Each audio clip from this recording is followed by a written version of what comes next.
time you got me a chair, it would be time to start anyways.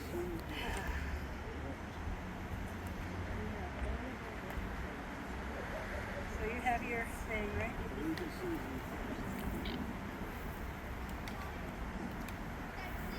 Is that okay? Here's some people over just crossing the road. Hurry, hurry, hurry! Where's your Well, I'm bell? going to be starting before. I was ringing it before.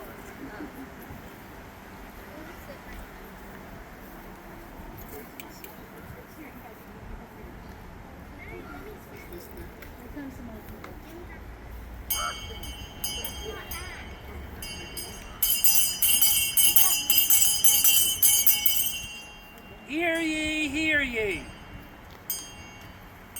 An express rider has just brought to us from Philadelphia an important document passed by the Continental Congress.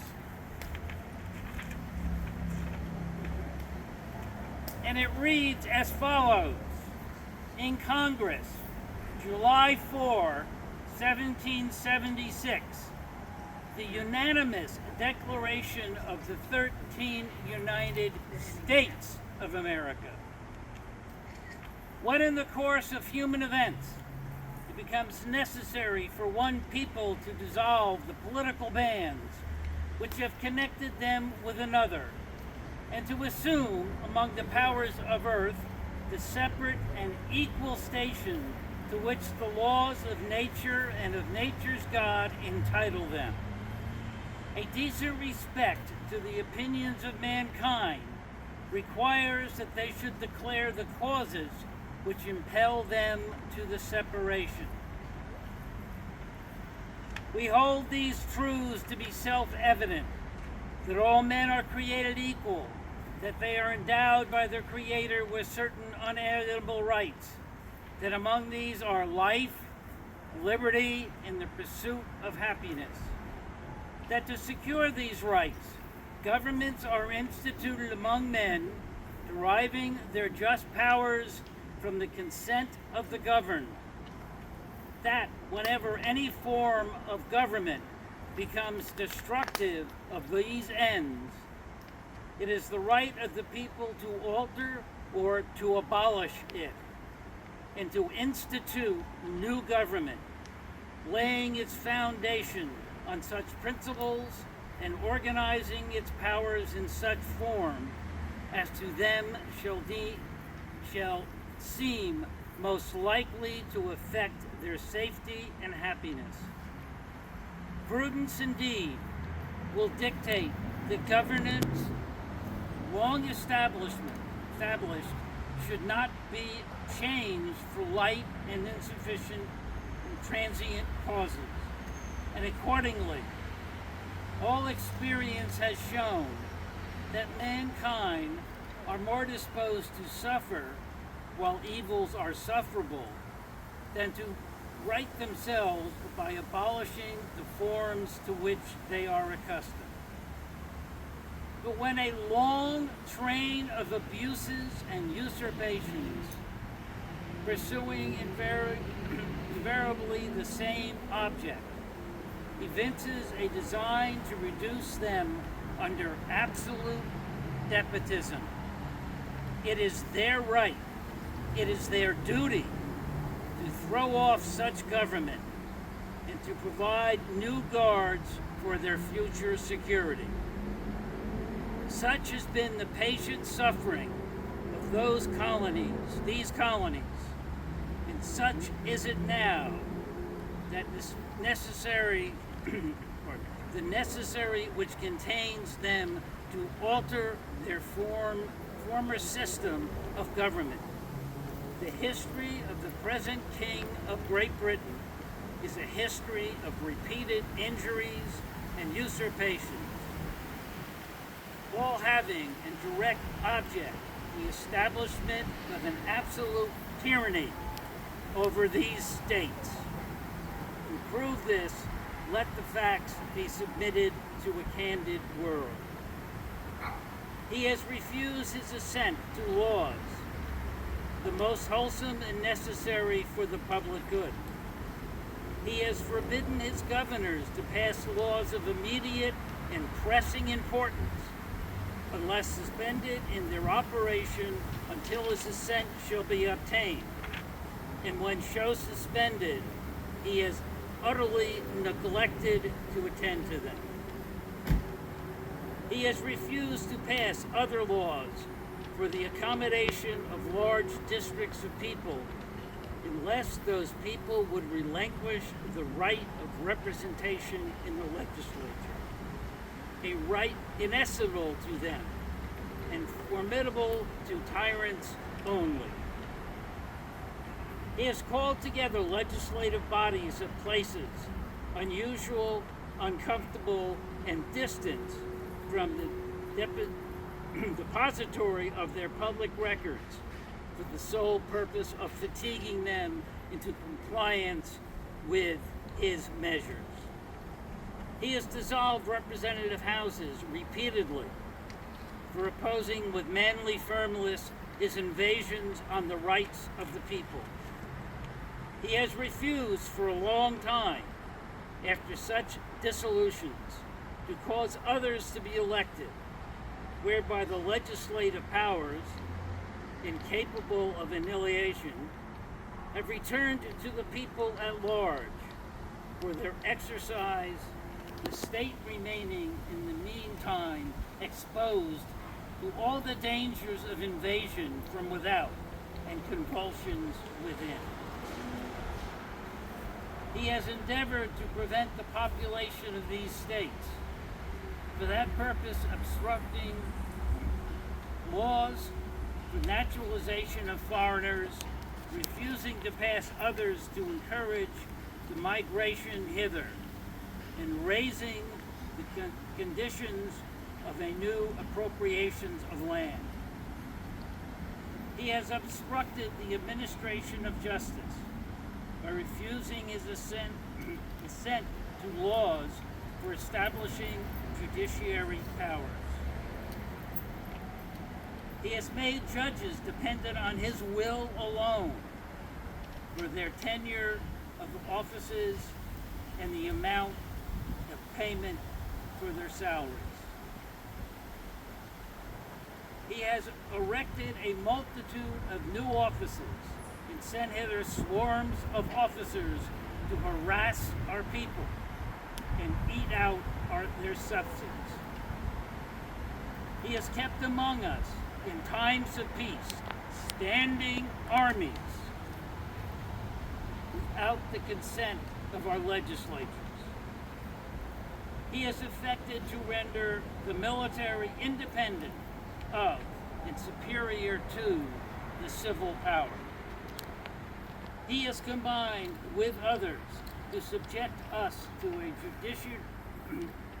jurisdictional foreign to our Constitution and unacknowledged by our laws, giving his assent to their acts of pretended legislation, for quartering large bodies of armed troops among us,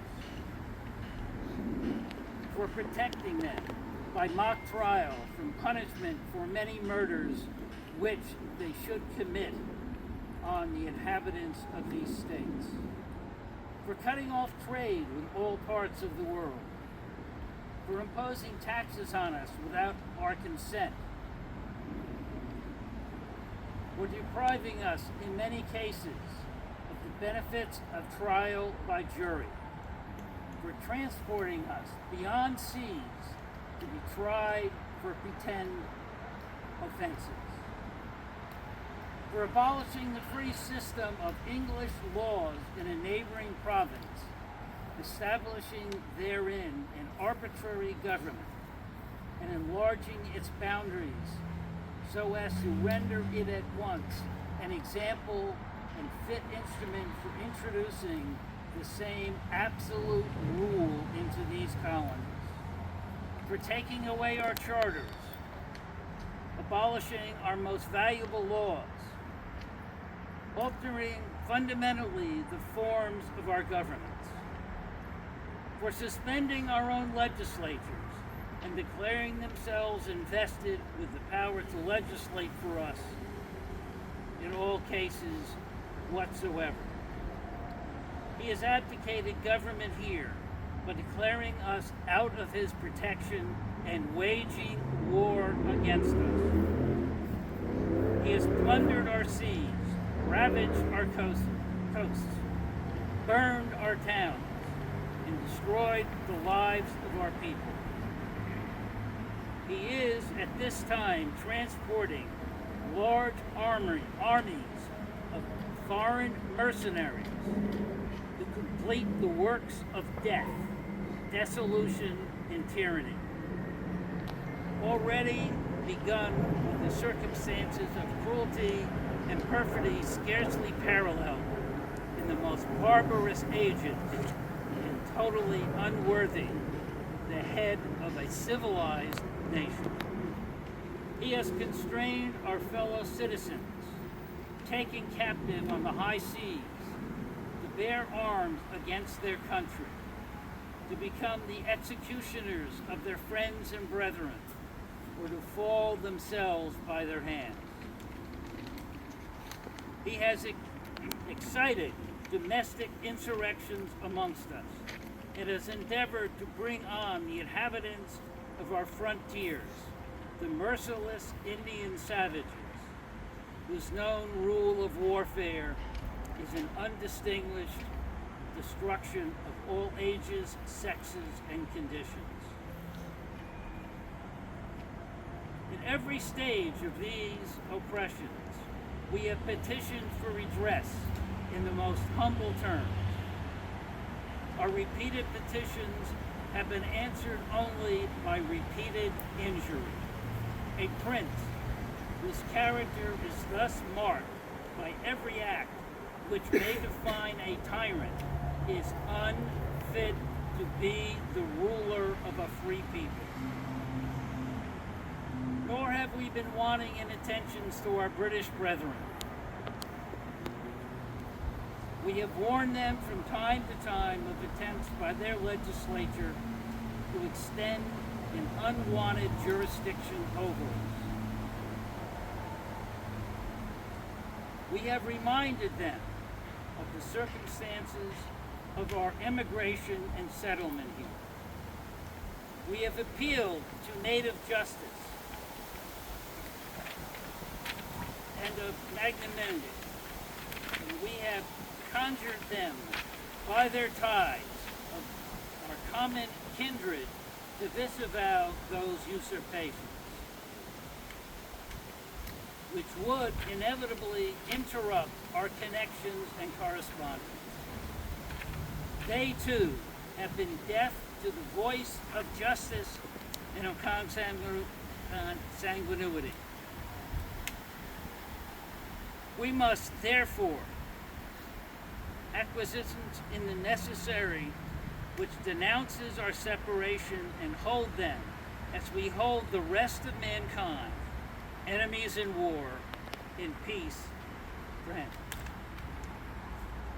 We therefore, the representatives of the United States of America, in General Congress assembled, appealing to the Supreme Judge of the world for the rectitude of our intentions, do in the name and by authority of the good people of these colonies solemnly publish and declare that these united colonies are, and of right, ought to be free and independent states, that they are absolved from all allegiance to the British Crown, and that all political connection between them and the state of Great Britain is and ought to be totally dissolved.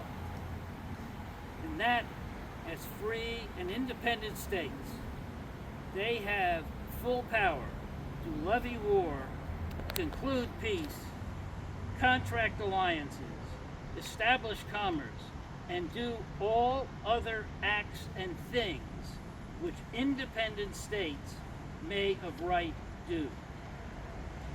And for the support of this declaration, and and with firm reliance on the protection of divine providence, we mutually pledge to each other our lives, our fortunes, and our sacred honor. Huzzah! Signed by order and in behalf of the Congress, John Hancock, President. Huzzah!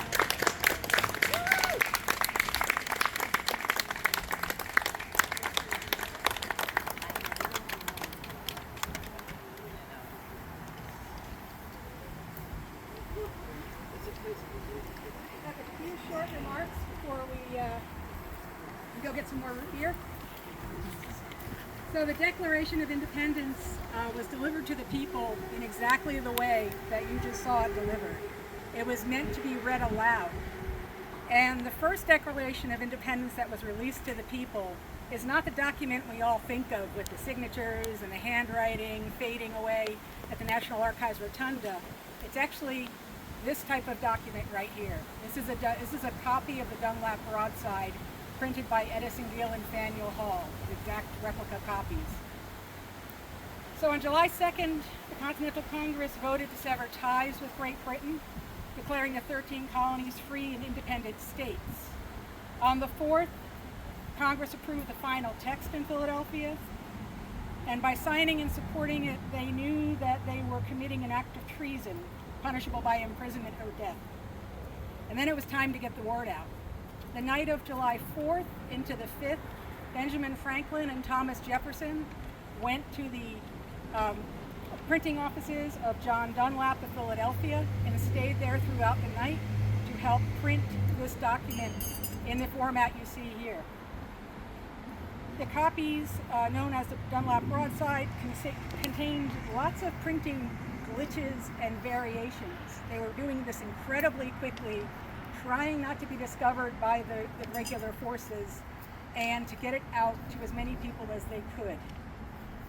There's no real accounting of how many copies were made, but they think there were about 200, which were then circulated to the colonies, to important people like George Washington, sent out by messengers around the country. And as different people received it, they then started to reprint it in newspapers and make their own copies of things in Boston and Baltimore and other places. But there's something that I don't think we celebrate enough on July 2nd and 4th, especially being in New Jersey, except in that on that same day of July 2nd, the New Jersey Provincial Congress moved to break from Great Britain even before the Declaration was finalized and adopted. We were the first colony to declare our independence from Great Britain. On that same day, the royal governor, William Franklin, of which this town at the time was known as Franklin, this avenue was named for Franklin. He was the illegitimate son of Benjamin Franklin and the royal governor of New Jersey.